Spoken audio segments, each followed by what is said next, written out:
Tervetuloa Varustamoon. Me jatketaan taas sarjaa Muna vai kana. Otsikkona on tällä kertaa Onko maa etuoikeutettu planeetta? Kun seuraa avaruudesta kertovia dokumenttiohjelmia tai katsoo jotakin skifi-elokuvaa, niin törmää tuostakin ajatukseen maailmankaikkeudesta, joka vilisee maapallon kaltaista elämää. Ja aina silloin tällöin kuulee jonkun sanovan seuraavan ajatuksen, että kun tuolla on niin paljon tavaraa tuolla maailmankaikkeudessa, miljoonia linnunratoja ja vastaavia galakseja ja hirveä määrä planeettoja, siellä on mieletön määrä massa, niin olisi se valtavan suuri haaskuu, jos siellä ei olisi edes jonkin verran samankaltaista elämää kuin täällä maan päällä. Herää kysymys, että perustuuko tämä tieteelliselle faktalle tämä ajatus. Pikemminkin se sijoittuu osastoon, että olisihan se kiva, jos se olisi niin. Ihmisen intoa löytää maankaltaista elämää heijastaa myös niin sanottu SETI-projekti. Se on lyhennelmä sanoista Search for Extraterrestrial Intelligence, eli maapallon ulkopuolisen älyn etsintää. Ja tuo projekti kääntää katseen tähtiin, josta odotetaan älykästä viestiä. Ja samaan aikaan kuitenkin ollaan sokeita sille viestille, jonka kaikkivaltias Jumala on kätkenyt luomakuntaa ja koko maailmankaikkeuteen. Viestiin, joka huutaa Jumalan olemassaoloa, suunnittelijan olemassaoloa, järjen olemassaoloa. Kun katsomme vaikkapa avaruudesta käsin tätä tyhjyyteen ripustettua planeettaamme, niin ei voi lakata ihmettelemästä sen kauneutta ja ainutlaatuisuutta. Kaikki olosuhteet ovat juuri oikeanlaiset, jotta tämä planeetta voisi kuhista elämää. Jos olosuhteet olisi vähänkään toisenlaiset, niin tällä kivellä ei eläisi edes yhtä bakteeria. Mun vieraanani on tänään lääkäri Pekka Reinikainen, joka tunnetaan määrätietoisena luomisen puolustajana. Tervetuloa Pekka mukaan. Kiitos Jarmo. On hauska keskustella sun kanssa ja on mukava, kun kerrankin pystytään keskittymään monen ohjelman verran. Joo, tämä on hieno ajatus, että tehdään tällainen ohjelmasarja. Joo. Mitä sä Pekka vastaat tähän kysymykseen, onko tuolla muualla maailmankaikkeudessa älyllistä elämää? Ei siellä ole, koska mehän etsimme sitä ja siihen laitetaan miljoonia dollareita, miljoonia euroja vuosittain epätoivoisesti teleskoopeilla tähyllään ja haetaan signaalia, mutta ei sieltä mitään löydy. Ja tämä on sinänsä aika epäjohdonmukaista, että ihmisellä on kova hinku etsiä sitä elämää muualta. Mikä on taustalla? Se, että jos sitä löytyisi, niin se olisi todiste, että Jumalaa ei ole.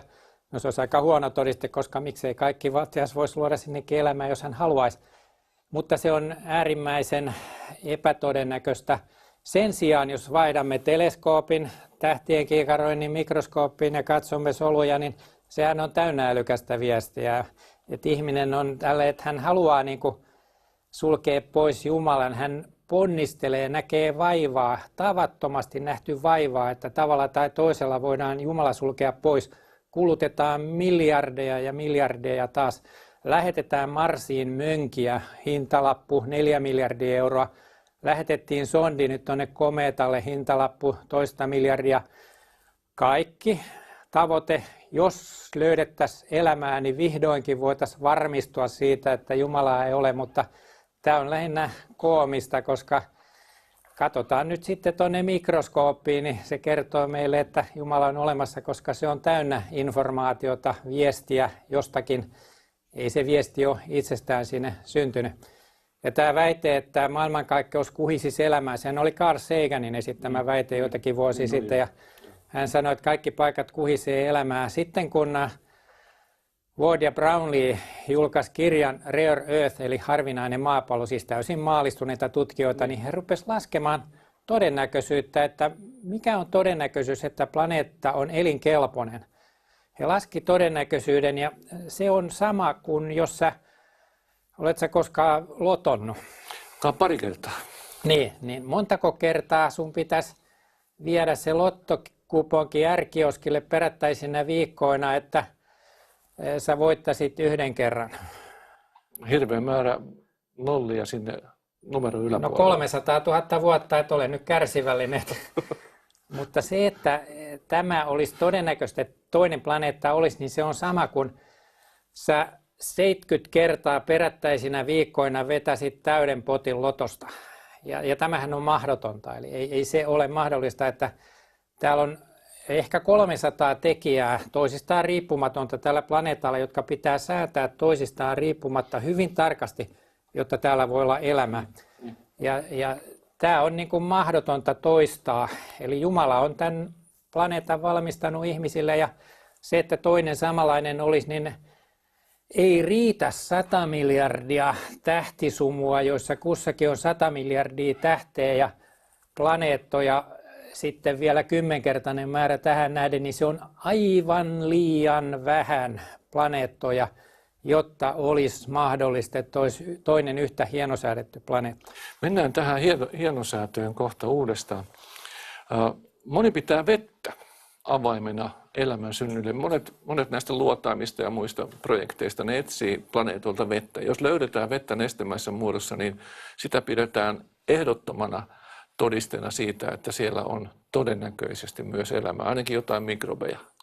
No, vesihän on vain erinomainen liuotin ja hyvin tärkeä ja maukas ja hieno aine, ja sitä me voimme tässä kulauttaa. Mutta nythän löytyy täältä kometaltakin vettä, ja Raamattuhan vastaa tähän, että vedestä ja veden kautta luotu. Niin. Vettä on joka paikassa. Et ei se, että sulla on vettä, tarkoita sitä, että siellä olisi elämää. Se on yksi niistä 300 edellytyksestä, että sitä elämää olisi. Mutta tarvitaan vielä 299 muuta asiaa, että me saataisiin elämää. Muun muassa kosmiselta säteilyltä suojattu koti, planeetta. Eli meillä on tässä magneettikenttä, josta kyllä virta häviää niin kuin vanhasta paristosta. Sitähän on tutkittu yli 100 vuotta. Niin jos se magneettikenttä putoo, niin me kuollaan kaikki, koska kosminen säteily steriloi meidät ja tappaa meidät. Ja magneettikenttä estää sen säteilyn saavuttamista maahan. Estää kosmisen säteilyn tulemisen, koska on ihan turha etsiä elämää Marsista tai jostain Jupiterin tai Saturnuksen kuusta, koska siellä nämä kosmiset säteilypulssit tappaisi kaikki. Että me tarvitsemme magneettikentän, mutta ei siinä kaikki. Me tarvitaan myös otsonikerros, joka tulee hapesta. Mutta meidän pitää ensin olla elämää, joka tuottaa sen hapen.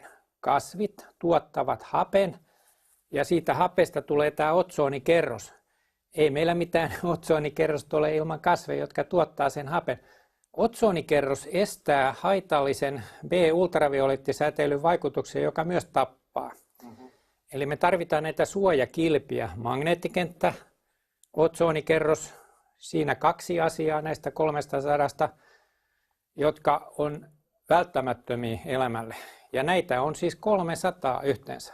No jos katsoo kaukaakin maapallon otsonikerrosta, niin sehän on äärettömän ohut. Niin miten on mahdollista, että niin ohut kerros suodattaa niin paljon? No se on mielenkiintoinen kysymys, koska tässähän on myös huomioitava auringon etäisyys ja sitten se tyyppinen valo, mitä aurinko lähettää. Se valo on tarkalleen just semmoinen kaista, pieni siivu kilometrien mittaisesta valikoimasta, jota kasvit voi käyttää tuottaakseen taas happea, ja joka auttaa meitä monella muullakin tavoin, eikä ole tappavaa, ei ole mitään röntgensäteilyä eikä gammasäteilyä, niin silloin siinäkin on hienosäätö, että on aurinko hienosäädetty juuri niin, että se lähettää sen tyyppistä valoa, mikä on meille hyödyksi ja kasveille välttämätöntä. Että näitä seikkoja on todella paljon ja väite tosiaan, että avaruus kuhisisi elämää, niin ei ole tilastollisesti mielekäs. Voidaan heti laskea, että se on erittäin epätodennäköistä, todennäköisesti mahdotonta. Jostain seurasin ohjelmaa, jossa kerrottiin, että jos maapallon kulma olisi yhtään toisenlainen, tai jos sen asema tässä kiertoradassa olisi yhtään toisenlainen, niin täällä ei eläisi mikään. Pitääkö se paikkansa? Pitää paikkansa, ja me ollaan tarkalleen sillä vyöhykkeellä auringosta, missä elämä on mahdollista, ja sitten maapallon kallistuskulma on juuri oikea, ja Meillä on Kuu, joka mahdollistaa elämän, ja meillä on Jupiter ja Saturnus, joka estää sateenvarjona sen, ettei tänne tömähdä koko aika asteroideja. Kaikki nämä asiat on kohdallaan, ja tässä on evoluution kannalta iso ongelma, kun ne sanoo, että täällä on ollut 3,5 miljardia vuotta elämää, niin silloin eihän ne auringon säteilyvoima koko aika ollut sama. Tietysti sieltäkin kuluu polttoainetta, kun se palaa huimaa vauhtia, niin silloin nämä on ihan täynnä ylikäymättömiä ongelmia näiden pitkien jaksojen evoluution kannalta, kaikki nämä seikat. Myös se, että Kuu ikään kuin poistuu meistä poispäin koko ajan, noin 4 senttiä vuodessa, niin se taas aiheuttaa sen kitkan, että on meillä vuorovesiä ja ilman näitä täällä ei olisi elämää. Ja Kuun poistumisnopeus maapallon läheisyydestä on hidastuvaa, se on aikaisemmin ollut nopeampi.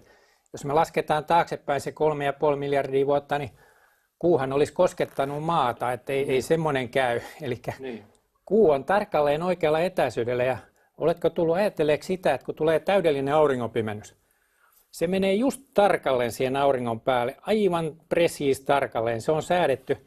Siitä on ollut meille paljon hyötyä tutkimuksen kannalta. On saatu selville, että mitä aurinko pitää sisällään ja mitä siellä tapahtuu. Joku on sanonutkin, että tämä täydellinen auringonpimennys on meitä varten tehty, jotta me päästäisiin tutkimaan, mitä auringossa on. Juuri niin, koska me saadaan spektri. Spektristä me nähdään, mitä aineita siellä on. Ja tällä on muuten varmistettu Einsteinin teorian oikeellisuus, että Einsteinhan oli tietysti suuri tiedemies, ja tässä just julkaistiin tämmöinen teemanumero tästä Luominen-lehdestä, missä kerrotaan Einsteinista, hänen ajatuksistaan. Ja on muuten mielenkiintoista, että Einsteinin tiedemiehet oli uskovia kreationisteja, kuten tästä Faraday, Maxwell, että kuten tästä käy ilmi, että Einstein oli hyvin nöyrä mies.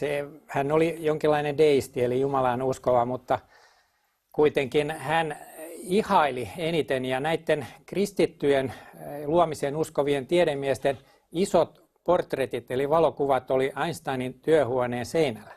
Että se kertoo, ketä hän ihaili. Eli kaikki suuret merkittävät keksinnöt on tehty luomiseen uskovien kristittyjen tiedemiesten toimesta, tai suurin osa niistä on näin. Palataan vielä tuohon Kuuhun ja sen merkitykseen meidän planeetalle. Sitä ei tule ajatelleeksi, että kuulla olisi, se on semmoinen maskotti meillä tuossa, että ei sitä mitään tarvitse. Se valaisee jonkun verran meidän yötä, mutta se on sitten siinä. Joo, ilman Kuuta ei olisi elämää maapallolla. Se on aika mielenkiintoista. Kuu myös pyydystää näitä asteroideja ja muita komeettoja, jotka osuisi tänne. Senhän näkee, kun katsoo sitä Kuun pintaa, se on täynnä niitä törmäysjälkiä. Niin siis Kuu, Jupiter, Saturnus on näitä. Äskettäin löytyi muuten Kuusta vettä, ja se on aika jännä silloin, kun amerikkalaiset kävi Kuussa 69 ja sitten montakin kertaa ne toi kuukiviä.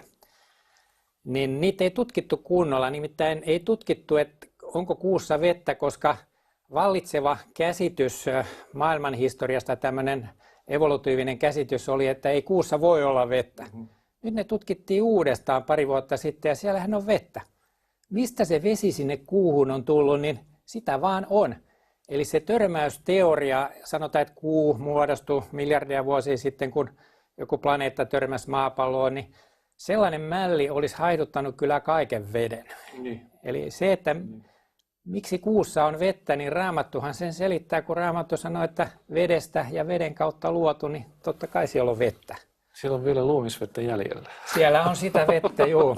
Mutta tämä on, kato, se ennakkoasenne. Että jos on ennakkoasenne on darwinistinen, pitkien ajanjaksoinen asenne, niin sulta jää jotakin tutkimatta. Niin kun ei tutkittu kuukivistä, onko niissä vettä. Nyt vasta katsottiin, vettähän siellä on. Tämä on ihan samanlainen haittatekijä, että joku sanoisi, että mitä sillä evoluutiolla on väliä, että eihän tuosta ole mitään haittaakaan, niin siitä on hirveä haitta, varsinkin lääketieteessä. Lääketieteessä 40 vuotta on tutkimusta jarruttanut se idea, että sinunkin kromosomit olisi niin kuin 97% roskaa. Ei niitä kukaan tutkinut. Nyt ne avattiin joitakin vuosia sitten ja nähtiin, että siellä on valtavat tietopankit. Eli darwinismi, tämmöinen evoluutioajattelu, oli katastrofaalisen huono juttu lääketieteelliselle tutkimukselle ja näköjään muullekin tutkimukselle. No tästä päästään hyvin seuraavaan kysymykseen maapallon sijainnista. Kun näyttää siltä, että maapallo on ripustettu in the middle of nowhere. Joo. Eli meidän linnunratamme reunalle. Eikö se olisi ollut paljon komeampaa, jos me oltaisiin synnytty sinne linnunradan keskelle? Joo, tämä on hyvä kysymys. Että ensinnäkin otit tuonne, että se on Jobin kirjassa, että maa on ripustettu tyhjän päälle. Että semmoinen väite, että me olemme vaan litteä maahan uskoviin, niin se on tietenkin roskaa. Että ei Raamattu niin opeta, mutta se, että olemme oikealla paikalla linnunradassa, on hyvin tärkeä asia. Siinä on semmoinen elämälle sopiva vyöhyke. Että jos me oltaisiin linnunradan keskustassa, me kuoltaisiin heti, koska siellä on liian kova säteily ja supernovia. Siellä on niin pölystä, että me ei nähtäisi mitään. Me oltaisiin niin kuin täydessä sumussa. Me ollaan siellä laidalla, mutta ei liian laidalla. Jos me oltaisiin vielä laidempana, niin täällä ei olisi näitä aineita sopivassa mitassa, mistä elämä tehdään. Me ollaan semmoisessa paikassa linnunradassa, missä kaunis pesä, mistä on hyvä näkyvyys sekä linnunrataan, että sen ulkopuolelle me voidaan nähdä nämä muut galaksit myös. Se on paras mahdollinen kotipesä meille, joka on elämälle ystävällinen. Se on yksi näistä 300 seikasta, joiden pitää olla tarkalleen oikealla kohdalla hienosäädetty, laitettu, jotta täällä voidaan elää. Ja se sulkee pois sen, että maailmankaikkeus kuhisisi elämää. Ei ole tilastollisesti todennäköistä, että olisi toisesta samanlaista planeettaa. Tämä on monille hyvin vaikea niellä. Joo. No sitä ei niellä, koska koko aika kuulee sellaisia teorioita, että se on mahdollista ja siellä on pakko olla elämä. Se yksinkertaisesti suljetaan pois. Mutta mennään tähän maapallon sijaintiin sillä tavalla, että se on myös ilmeisesti oivallinen paikka tutkia universumia, aivan ainutlaatuinen sauma. Joo, se johtuu muun muassa siitä, että ilmakehä on läpinäkyvä, että ei se ole mikään itsestäänselvyys, että se olisi läpinäkyvä. Ja sitten se johtuu siitä, että meidän sijaintimme on vallan erinomainen tuolla linnunradassa, että ei ole sitä pölyä, mikä estäisi sen. Ja meillä on niin kuin kaiken kaikkiaan niin kuin juuri sijoitettu semmoiseen paikkaan, että Jumala on halunnut, että me nähdään tämä universumi. Tuossa kuulin just erästä väittelystä Suomessa, missä väiteltiin tästä asiasta ja vastaväittäjä, tämmöinen ateismiin taipuvainen ilmeisesti oli fyysikko, niin hän sanoi, että hän esitti tämmöisen argumentin, että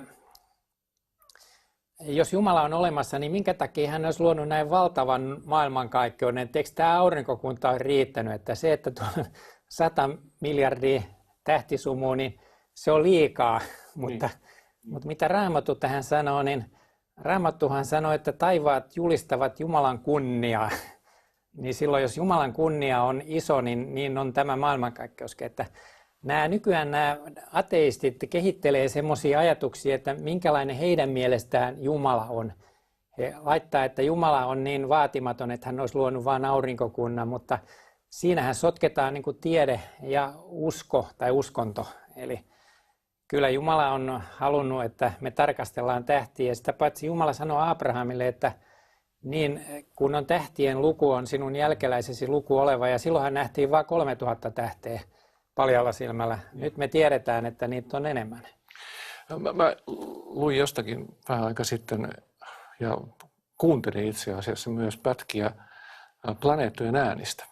Kuinka jokainen planeetta se lähettää tietynlaista ääntä, tietynlaista taajuutta. Ja kun ne pantiin yhteen, niin se oli aikamoinen sinfonia. Ja kun Raamattu sanoi, että taivaat julistaa Jumalan kunniaa ja tähdet julistaa Jumalan kunniaa, se on aika konkreettista. Kyllä, tuo kuulostaa hienolta. En ole tuosta kuullut tuosta äänimaailmasta, mutta varmasti upeaa musiikkia. Joo, yksinään se on aika kosmisen olosta, mutta kun ne panee yhteen, niin se on aikamoinen äänien kirjo. Ja siitä löytyy jopa harmonia. Mutta mennään vielä sitten tähän maapallon sijaintiin. Kun näyttää siltä, että maailmankaikkeus laajenee kiihtyvällä vauhdilla. Ja siihen sä varmaan sanot aamenessa. Kyllä näin on viimeisten tutkimusten mukaan. Kyllä. Ja lisäksi näyttää siltä, että tämä laajeneminen on alkanut jostakin pisteestä, jostakin kohdasta. Ja kun maasta päin katsoo, niin meistä käsin kaikki laajenee niin kuin näin päin. Niin kuin, ei niin, että suurin osa laajenisi tonne päin, vaan suurin osa laajenee meistä ikään kuin pallonomaisesti meidän ympärillemme. Ja ikään kuin meidän planeettamme olisi siinä pisteessä, josta laajeneminen on alkanut. Niin mitä johtopäätöksiä tästä voi tehdä? No, tämä on mielenkiintoinen asia. Mä en ole fyysikko, mutta ystäväni John Hartnett on fysiikan apulaisprofessori Australiassa. Ja hän on huomattava tiedemies, joka on ansioitunut muun muassa erilaisten atomikellojen rakentajana. Ja hän on arvioinut, että jos näin on, niin silloin tästä maaperspektiivistä niin Einsteinin teorian mukaan niin aikahan venyy. Että jos täällä kuluisi yksi luomisen päivä, joka olisi ihan oikeasti 24 tunnin vuorokausi ja maapallon pyörähdys, niin silloin tuolla jopa yliäänen nopeudella laajenevassa maailmankaikkeudessa aika kuluisi niin kuin yksi päivä täällä vastaisi miljardia vuotta siellä. Tämä on mielenkiintoinen laskelma. Hän on kirjoittanut sellaisen kirjan kuin Dismantling the Big Bang, eli Big Bangin purku. Ja kyllähän me tiedetään, itse en usko tähän Big Bangiin, koska sen toteutuminen on samaa luokkaa kuin ihme. En usko siihen, mutta siinähän alussa Big Bangin mukaan niin tapahtui jopa valon nopeutta nopeampi laajeneminen. Eli siinä mielessä niin jopa fyysikotkin puhuu tämmöisestä, että mä näkisin, että tässä on monia hyviä teorioita, jotka tuntuu sopivan myös raamatulliseen näkökulmaan, mutta koska en ole sen alan ekspertti, niin voin vain viitata John Hartnettiin ja hänen kirjansa Dismantling the Big Bang, eli Big Bangin purku. Hän on alan ekspertti. Niin jos ajatellaan, että meidät on luotu siihen keskipisteeseen ja asetettu siihen, niin siitähän on myös tutkimuksen kannalta valtava etu, koska me voidaan tarkkailla kaikki alle joka paikkaan ja laskea myös sitten etäisyyksiä ja sitä loittonemisen nopeutta ja niin edelleen. Joo, sehän perustuu punasiirtymään, mutta on sille muitakin selityksiä, että onko punasiirtymä totta ja mitä siitä voidaan laskea, niin on kiistanalainen. Että siitä on monia muitakin teorioita, että ei kaikki tämän alan asiantuntijatkaan ole yksimielisiä. Mehän emme oikeastaan tiedä tuosta universumista yhtään mitään, koska vaan 5% aineesta. Tästä mä tykkään sun tavassa puhua, kun sä yhtäkkiä sanot, että tästähän me ei tiedetä yhtään mitään. Ei, emme tiedä, koska vaan 5% aineesta on tunnettua, mutta 95% on tuntematonta pimeää energiaa ja pimeää ainetta, josta kukaan ei tiedä hölkäsen pölähtävää, niin ei kannata kyllä paukutella henkseleitä, että me tiedämme kaikki, koska emme tiedä mitään. Niin. Emmehän me tiedä, mitä painovoima on, mikä hiukkanen sitä välittää ja miten se vaikuttaa. Tämähän lähti siitä, kun eihän nämä galaksit eli kierteiset tähtisumut pysy kasassa painovoiman vaikutuksesta, kun ei se painovoima niin kauas vaikuta, niin silloin siihen yhtälöön piti mättää tätä pimeätä ainetta, jotta se saadaan pyörimään. Niin. Ja tämä osoittaa meidän tietämättömyyttämme. Että mä olen aina sanonut, että silloin sä olet niin kuin oppinut henkilö, kun sä rupeat pikkuhiljaa tajuamaan, miten tietämätön sä olet. Niin se on oppineisuuden merkki. Eli emme tiedä oikeastaan yhtään mitään. Ja tämä Big Bangikin on niin hienosäädetty, että sehän on nykyään myönnetty, että yksikin hiekan jyvänen lisää ainetta tai liian vähän ainetta, niin kaataa koko yhtälön. Sen takia mä en voi uskoa siihen, koska se edellyttää niin suurta ihmettä, että se ei mene edes tajuntaan. Näyttää siis siltä, että tämä planeetta on luotu ihmistä varten. Joo. Ja tästähän on se hirveä halo, jos joku niin kuin haluaa nostaa, koska tämä loukkaa tämän ajan ihmisen ajattelua, mutta näyttää siltä kaikkien niiden tosiasioiden valossa, mitä nyt on ollut esissä ja muutenkin, että tämä on ihmistä varten luotu. Joo, ei sitä torakoitakaan varten luotu. Että ne selviäisi paremmin. Torakathan selvii paremmin säteilystä, mutta ei tätä torakoita varten luotu. Että ei mun Jumalani ole semmoinen, että hän olisi täällä katsellut torakoita ja muita hötököitä 3,5 miljardia vuotta ja sitten vasta hetki sitten saanut aikaiseksi ihmisen siitä tavarasta, niin sehän on aika huvittava näkökulma. Ei ainakaan sovi mitenkään kristinuskoon.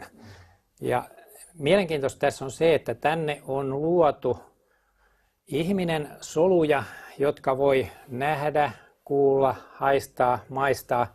Siinäpä olikin temppu, siis Jumala on pystynyt tekemään maailmankaikkeuden ihmistä varten, tämän planeetan ihmistä varten ja sitten tekemään vielä biologian, joka voi nähdä, kuulla, haistaa, maistaa. Nämä on sellaisia asioita, joita me emme ymmärrä ollenkaan. Me emme ymmärrä ollenkaan, että miten me nähdään tai miten me kuullaan, miten aivot sen sähköisen tiedon, mitä sinne tulee, niin tulkitsee kuvana tai kuulona. Mutta Jumala sanookin, että kuka on silmän luonut, hänkö ei näkisi. Kuka on korvan luonut, hänkö ei kuulisi. Siis Jeesus pystyy joka hetki ajattelemaan, olemaan sun kanssasi ja hänellä on aikaa sulle. Oletko tullut ajatelleeksi, että nykyään ihmiset sanoo, että ei mulla ole aikaa kuulla näistä jutuista, mutta on eräs, jolla on aikaa. Se on Jeesus. Hänen kanssaan, kun sä keskustelet, ei Jeesus koskaan sano, että lopeta nyt jo, mulla olisi muitakin hommia. Niin. Siis hän kuulee, hänellä on aikaa perehtyä sun asioihin, kaikkiin asioihin, että joka päivä niin kaikki asiat pitäisi antaa Jeesukselle, pyytää häneltä neuvoa. Se on oikeaa elämää, se on oikeaa kristityn elämää. Ei semmoinen tieteellinen viisastelu tai teologinen väittely, vaan se, että sä olet Jeesuksen kanssa yhdessä tässä maailmassa matkalla kotia kohden. Se on se, miksi me ollaan täällä. Kiitos Pekka. Jatketaan pari viikon kuluttua. Ja kiitos myös sinulle, joka olet tätä katsellut. Jumala on luonut meidät planeetalle, joka on tehty meitä varten. Ja Jumala on alun perin luonut sinut asumaan tällä planeetalla, viljelemään ja varjelemaan ja myös tutkimaan tätä planeettaa ja kehittämään niitä, viemään eteenpäin niitä lahjoja, joita hän on sulle antanut. Ja sen takia kannattaa tutustua häneen, joka on sinut luonut. Raamattu on täynnä jännittäviä löytöjä. Ja jos et ole koskaan lukenut Raamattua, niin aloita vaikka Johanneksen evankeliumista tai ihan vaikka alusta. Sä tulet yllättymään. Rukoillaan lyhyesti. Jeesus, me kiitämme, että sinä olet luonut tämän kaiken. Ja kiitos, että olet luonut meidät tälle planeetalle. Olet antanut näin valtavan kauniin, näin valtavan järkevän paikan asua, mielekkään paikan asua. Ja Herra, anna meille anteeksi, että me ollaan tuhoamassa sitä kovaa vauhtia. Ja kiitos, että sekin aika on kuitenkin sun käsissäsi. Herra, pyydämme, että anna meille armo oppia tuntemaan sinut, jotta me oppisimme tuntemaan myös tätä planeettaa ja toinen toisiamme. Herra, siunaa sä meidät tällä tavalla sun rakkaassa pyhässä nimessä. Aamen.